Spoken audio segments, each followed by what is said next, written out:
Hey, what's going on, guys? So today I'm going to be rebuilding that Gears of War 3 system using this new replacement Trinity motherboard. This is the one that came out of that other Black Slim that I was talking about, the one that is not banned, so we can actually turn this into a dual NAND. Alrighty, so here we are over the computer. Now, the one thing I like to do first, plug in your programmer, then plug in the power.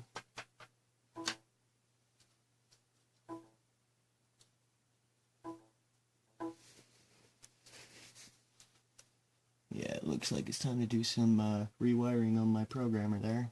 It's cutting in and out, which is exactly why when you read your NAND, you are going to want at the very least 2 reads. But yeah, so there's not much to this. You basically just kind of sit here for, I don't know, 10, 15 minutes, depending on what NAND you have. Alright, so we're just about done here. As you can see, the NANDs are the same. And we can see what dash it was on. Should be 17511. And we can't see any KB info yet because we don't have the CPU key. So all we have to do after we have 2 of the same NAND dump, and we'll auto check to make sure that they are the same, is you want to create the ECC. I'm gonna highlight CR4. I don't think it's important quite yet, but we are going to be using the CR4 speedup files, so create ECC, it's already created, write ECC. Now this usually takes not that long.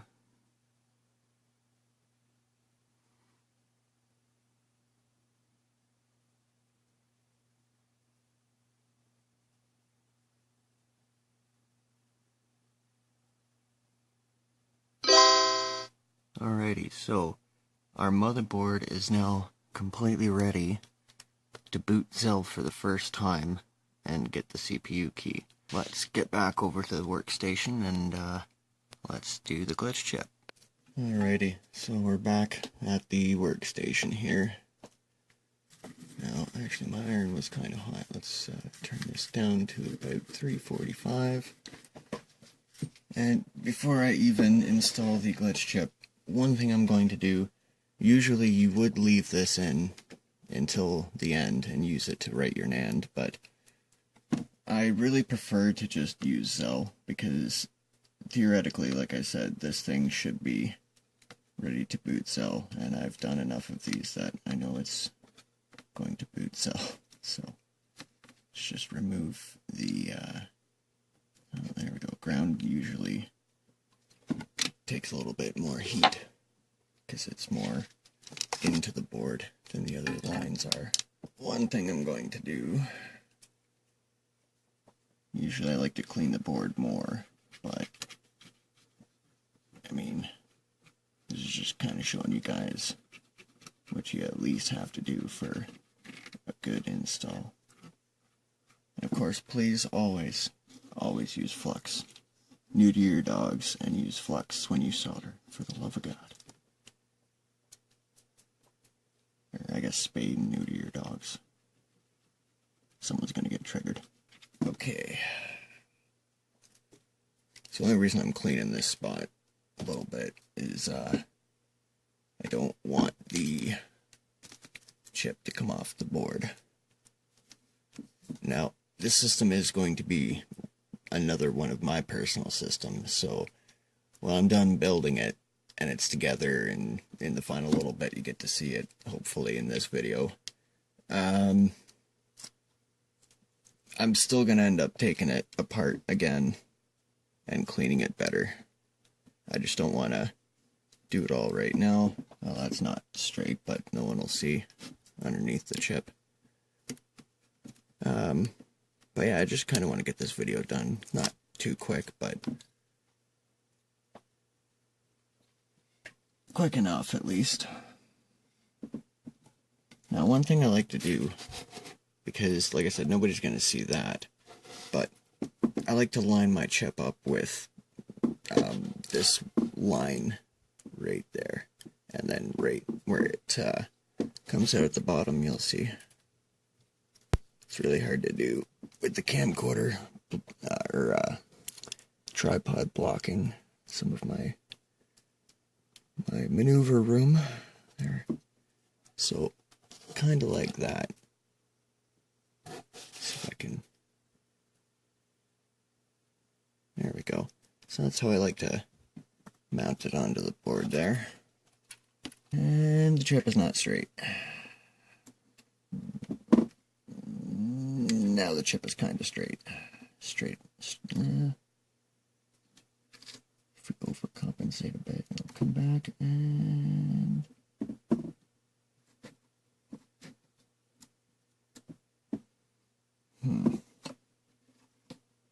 Oh, you know what? She's on there now. Straight enough anyway. See, I'm really OCD. That's not straight enough for me. But I guess I'm not really going to be going in here too much after this is done. So the next thing I like to do is tin up my pads on the chip here. You don't need to use flux on the chip, just on your board. If you just take some regular old pin headers, these are double pin headers, but you know, pin headers, and solder them to the end of your wires, you can just kind of fit them in, angle it over, and flash your chip real quick and not leave any mess, and it actually still looks a lot better. Not gonna lie, I love soldering a lot. That's why I do this. But I mean, I'm not gonna solder the chip because that looks bad when you can just use pin headers. So the first point I'm going to do is E. Point E for the ace.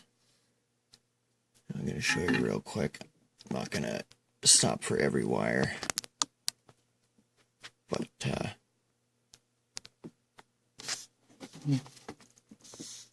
see, it just went right into the board kind of nicely there.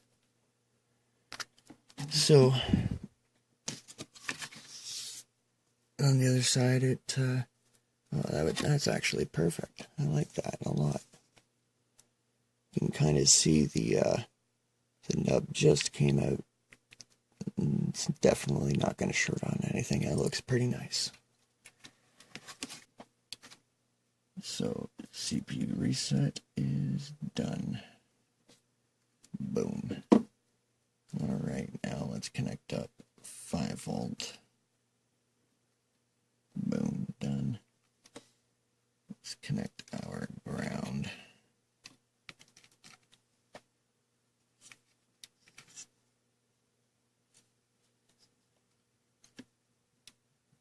Boom. I don't know why I'm saying boom. This is F. You can cut these points if you want. I'm not too picky. Like I said, this is going to be my system. Well, it is my system, but this is going to be my my dual NAND. So, all right. So we got everything except for post out. Post out is that one point on the underside of the board. Of course, it connects to C on our ace.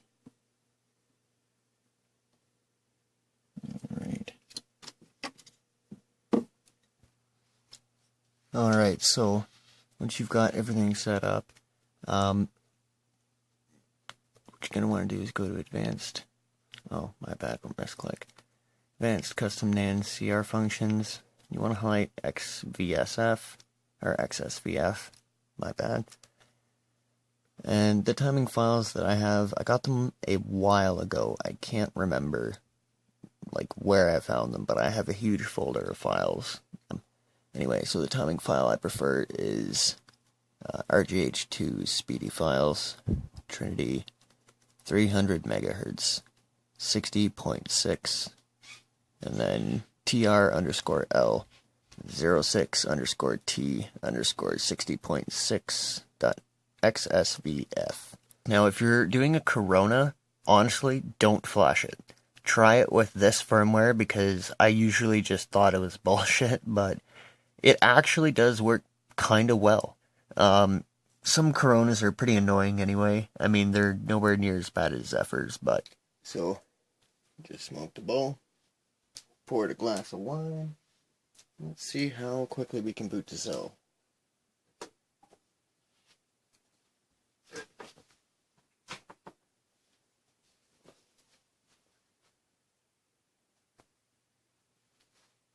Alrighty, let's watch this thing boot XELL. How quick though. Ooh, that ding sounds weird through the speaker. And insta-boot. Nice. Let me just see if that's consistent. Man, that sounds so crisp. That's fucking weird. I don't know how I feel about that.